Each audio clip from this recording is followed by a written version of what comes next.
Hello दोस्तों, नमस्कार। स्वागत है आप सभी का educational study one YouTube channel पे। तो देखिए दोस्तों, SSC GD constable exam 2023 continue आपके एग्जाम चले हैं। इस वीडियो में 5 फरवरी ऑल शिफ्ट पेपर के बारे में बात करेंगे। तो मैं आपको पहले ही क्लियर कर दूं, आज आपका कोई भी एग्जाम नहीं था। कल यानी कि सोमवार से फिर से आपके एग्जाम शुरू हैं। इस वीडियो में वो प्रश्न कवर करेंगे। देखिए दोस्तों, जीडी एग्जाम काफ़ी लंबा चल रहा है और डेली शिफ्टों में continuously GK GS current affair के काफ़ी क्वेश्चन रिपीट हो रहे हैं, प्लस उनसे रिलेटेड क्वेश्चन एग्जाम में ज़्यादातर बन रहे हैं। तो वही क्वेश्चन मैं इस वीडियो में कवर कराऊंगा, आपको 100% गारंटी के साथ कहता हूँ। नेक्स्ट शिफ्ट के एग्जाम से पहले अगर आप ये वीडियो देख के जाते हैं तो डेफिनेटली परीक्षा में यहाँ से प्रश्न छपेंगे। तो चलिए वीडियो को शुरू करते हैं। वीडियो में ध्यान से अंत तक बने रहिएगा। तो चलिए दोस्तों, वीडियो को शुरू करते हैं। पहले क्वेश्चन में आपसे पूछा गया कि वास्को डिगामा के द्वारा भारत के समुद्री मार्ग की खोज किस वर्ष की गई थी। तो वास्को डिगामा के द्वारा भारत के समुद्री मार्ग की जो खोज की गई थी वो 20 मई 1498 को की गई थी। देखिए दोस्तों, 8 जुलाई 1497 को पुर्तगाली नाविक वास्को डिगामा भारत की खोज में निकला था। वह 20 मई 1498 को केरल के कोझिकोड जिले के कालीकट गांव पहुंचा। ठीक है, तो ये बात आपको ध्यान में रखनी है। अगला क्वेश्चन आपसे पूछा गया, भारत में पहले फैमिली कोर्ट की शुरुआत कहाँ पर हुई थी। तो भारत में पहले जो फैमिली कोर्ट है उसकी शुरुआत मुंबई महाराष्ट्र में हुई थी। ठीक है दोस्तों, तो मुंबई इस क्वेश्चन का आपका बिल्कुल राइट आंसर था। अगले क्वेश्चन में आपसे पूछा गया कि 15वें पुरुष हॉकी विश्व कप का आयोजन किस वर्ष किया जाएगा। तो 15वें पुरुष हॉकी विश्व कप का जो आयोजन है वो 2023 भारत में किया जाएगा। ठीक है दोस्तों, इसके अलावा 15वां महिला हॉकी विश्व कप 2022 स्पेन व नीदरलैंड में आयोजित हुआ, जिसमें नीदरलैंड जो है वो विजेता टीम रही। ठीक है, तो ये बात आपको ध्यान में रखनी है। नेक्स्ट शिफ्ट में यहाँ से डेफिनेटली प्रश्न उठेगा। अगले क्वेश्चन में पूछा गया कि पृथ्वी के कोर में कौन सा तत्व पाया जाता है। तो पृथ्वी के कोर में निकल व लोहा पाया जाता है। ठीक है दोस्तों, भूपटल की संरचना सामग्री, भूपटल की रचना में सबसे अधिक ऑक्सीजन, दूसरे स्थान पर सिलिकॉन और तीसरे स्थान पर एल्यूमिनियम पाया जाता है। ठीक है, तो ये आपको क्रम भी ध्यान में रखना है। अगले क्वेश्चन में पूछा गया, एंडीज पर्वत पर चढ़ाई करने के लिए किस जानवर का प्रयोग किया जाता है। तो एंडीज पर्वत पर चढ़ाई करने के लिए लामा नामक जानवर का प्रयोग किया जाता है। लामा एक कैमेलिड पशु है जो दक्षिणी अमेरिका में पाया जाता है। इसे एक पालतू पशु के रूप में इंडियन लोगों द्वारा प्रागैतिहासिक काल से भी पहले से पाला जाता है और यह उनकी बोझा ढोने, ऊन और मांस की आवश्यकताओं को क्या पूरा करता है। नेक्स्ट क्वेश्चन में पूछा गया, दूसरी औद्योगिक नीति 1956 के अनुसार उद्योगों को कितने भागों में बांटा गया था। तो इसके अनुसार उद्योगों को 3 भागों में बांटा गया था, सार्वजनिक क्षेत्र, निजी व सार्वजनिक क्षेत्र और निजी क्षेत्र में। ठीक है, जो कि इस क्वेश्चन का आपका राइट आंसर था। अगले क्वेश्चन में पूछा गया, जनवरी माह में कर्नाटक में कौन सा नृत्य उत्सव मनाया जाता है। तो जनवरी माह में कर्नाटक में पट्टादकल नृत्य महोत्सव मनाया जाता है, जो कि इस क्वेश्चन का आपका राइट आंसर था।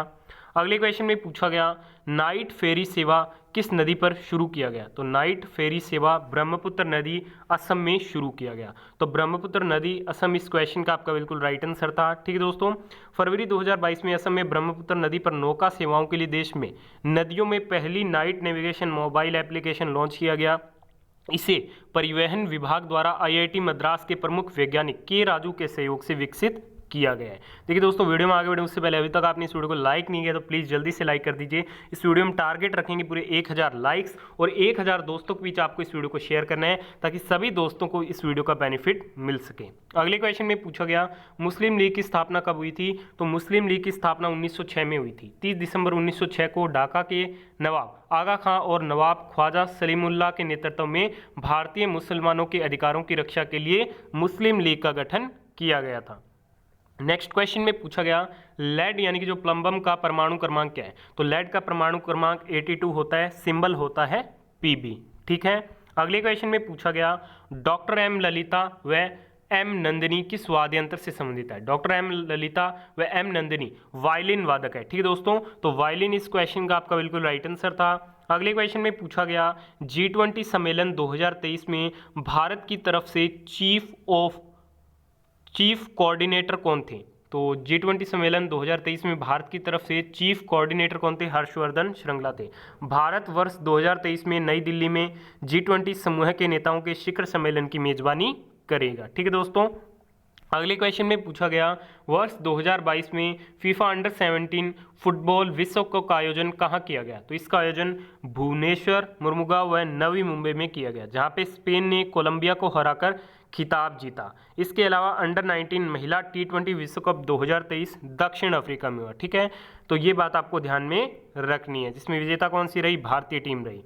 अगले क्वेश्चन में पूछा गया किस राज्य की सीमा में परिवर्तन की शक्ति किसके पास होती है? तो किसी राज्य की सीमा में परिवर्तन की जो शक्ति होती है वो भारत की संसद के पास मौजूद होती है। नेक्स्ट क्वेश्चन में पूछा गया किस रोड का नाम शेरशाह सूरी के नाम पर रखा गया? तो देखिए दोस्तों, जो ग्रांड ट्रंक रोड है इसका नाम शेरशाह सूरी के नाम पर रखा गया। राष्ट्रीय राजमार्ग 1 को शेरशाह सूरी के नाम से जाना जाता है। यह हावड़ा के पश्चिम में स्थित बांग्लादेश के चटगांव से प्रारंभ होता है और लाहौर पाकिस्तान से होते हुए अफगानिस्तान में काबुल तक जाता है। अगले क्वेश्चन में पूछा गया सुभाष चंद्र बोस के राजनीतिक गुरु कौन थे? तो चित्तरंजन दास सुभाष चंद्र बोस जी के राजनीतिक गुरु थे। अगले क्वेश्चन में पूछा गया भारतीय संविधान के किस अनुच्छेद के तहत संसद को संविधान में संशोधन करने का अधिकार है? तो संविधान संशोधन का अधिकार आर्टिकल 368 में दिया गया है। ठीक है दोस्तों, अगले क्वेश्चन में पूछा गया निम्न में से कौन सा राजस्थान का लोक नृत्य है? तो कालबेलिया, झूमर, चारी, यपोट, चक्री, घपल, झूलन लीला, गणगौर, सुईसिनी, ये क्या है? राजस्थान के प्रमुख लोक नृत्य रूप है। अगले क्वेश्चन में पूछा गया बैंगनी क्रांति किससे संबंधित है? तो ये लेवेंडर से संबंधित है। केंद्र शासित प्रदेश जम्मू कश्मीर में लेवेंडर की खेती और सुगंधित तेल उत्पादन के माध्यम से बैंगनी क्रांति का सूत्रपात किया गया। अगले क्वेश्चन में आपसे पूछा गया व्यापारिक दृष्टि से सबसे महत्वपूर्ण महासागर कौन सा है? तो अटलांटिक महासागर व्यापार और वाणिज्य के संबंध में सबसे व्यस्त महासागर है, क्योंकि यह पश्चिमी यूरोप और संयुक्त राज्य अमेरिका को जोड़ता है। नेक्स्ट क्वेश्चन में आपसे पूछा गया 2011 जनगणना के अनुसार भारत की साक्षरता दर क्या थी? तो ये थी 74.04%, पुरुष की 82.14%, महिला की 65.46%, जहाँ पे अधिकतम केरल है, उसके बाद मिजोरम है। न्यूनतम की बात करें तो बिहार की है और फिर किसकी है? अरुणाचल प्रदेश की है। केंद्र शासित प्रदेश में सबसे ज़्यादा लक्षद्वीप की, सबसे कम दादरा और नागर हवेली की। अगले क्वेश्चन में पूछा गया दूरी में परिवर्तन की दर को क्या कहते हैं? तो दूरी में परिवर्तन की दर को चाल कहा जाता है। अगले क्वेश्चन में आपसे पूछा गया निखिल बैनर्जी किस वाद्य यंत्र से संबंधित है? तो निखिल बैनर्जी सितार वादक हैं और अमीर खुसरो के द्वारा इसका आविष्कार किया गया था। पंडित रविशंकर, निखिल बैनर्जी, विलायत खान, वंदे हसन, शाहिद परवेज, उमा शंकर मिश्र और बुद्धादित्य मुखर्जी, ये क्या है? प्रमुख सितार वादक हैं। अगले क्वेश्चन में आपसे पूछा गया कि निम्न में से कौन सा राज्य बंगाल की खाड़ी के दक्षिण पूर्व में भारत का हिस्सा है? तो कौन सा है? तो ये है अंडमान व निकोबार। अगले क्वेश्चन में आपसे पूछा गया किस संगीतकार को वर्ष 2022 तक भारत रत्न पुरस्कार नहीं मिला है? तो ये नहीं मिला है उस्ताद जाकिर हुसैन को, जो कि तबला वादक हैं। अगले क्वेश्चन में पूछा गया मानव पाचन तंत्र में वसा का पाचन कौन सा एंजाइम करता है? तो मानव पाचन तंत्र में वसा का पाचन लाइपेज करता है। ठीक है दोस्तों, तो ये बात आपको ध्यान में रखनी है। अगले क्वेश्चन में पूछा गया पोटेशियम का परमाणु भार क्या होता है? तो पोटेशियम का परमाणु भार 39 होता है। परमाणु क्रमांक कितना होता है? 19 होता है। ठीक है, बढ़ते हैं अगले क्वेश्चन की ओर।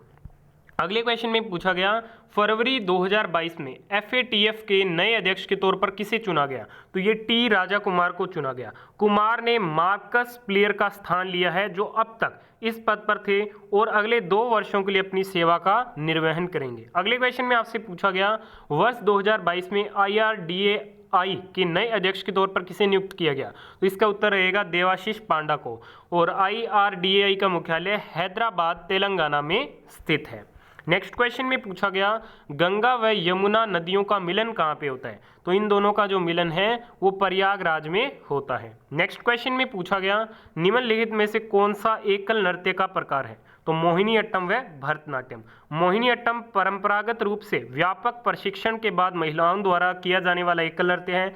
भरतनाट्यम परंपरागत रूप से एक सामूहिक प्रदर्शन कला है, जिसमें एक एकल नर्तक, संगीतकार और एक या अधिक गायक शामिल होते हैं। अगले क्वेश्चन में पूछा गया हड़प्पा सभ्यता में सोने का भंडार कहाँ मिला? तो ये आपके राखीगढ़ी हरियाणा में मिला था। ठीक है दोस्तों, तो राखीगढ़ी हरियाणा आपका राइट आंसर था। नेक्स्ट क्वेश्चन में पूछा गया भारतीय न्यायपालिका में कितने स्तर होते हैं? तो भारतीय न्यायपालिका में 3 स्तर होते हैं। ठीक है, कौन कौन से? उच्चतम न्यायालय, उच्च न्यायालय और जिला एवं सत्र न्यायालय। ठीक है, तो ये आपका राइट आंसर था। नेक्स्ट क्वेश्चन में पूछा गया इस्लाम धर्म के अनुसार रमजान माह के बाद कौन सा त्योहार मनाया जाता है? तो ईद उल फितर मनाया जाता है। पहली ईद उल फितर पैगंबर मोहम्मद ने सन 624 ईस्वी में जंग ए बदर के बाद मनाई थी। पैगंबर हजरत मोहम्मद ने बद्र के युद्ध में विजय प्राप्त की थी। अगले क्वेश्चन में पूछा गया शिक्षा संस्थाओं की स्थापना और प्रशासन करने का अल्पसंख्यक वर्गों का अधिकार किस अनुच्छेद के अंतर्गत आता है? तो ये अनुच्छेद 30 के अंतर्गत आता है। तो आर्टिकल 30 इस क्वेश्चन का राइट आंसर था। तो आज की इस वीडियो में हमने वो सभी क्वेश्चन कवर कर लिए जो डेली शिफ्टों में बार बार रिपीट हो रहे हैं। आपने इस वीडियो को यहाँ तक देखा, धन्यवाद। वीडियो पसंद आए तो प्लीज वीडियो को लाइक शेयर और चैनल को सब्सक्राइब जरूर कीजिएगा। धन्यवाद।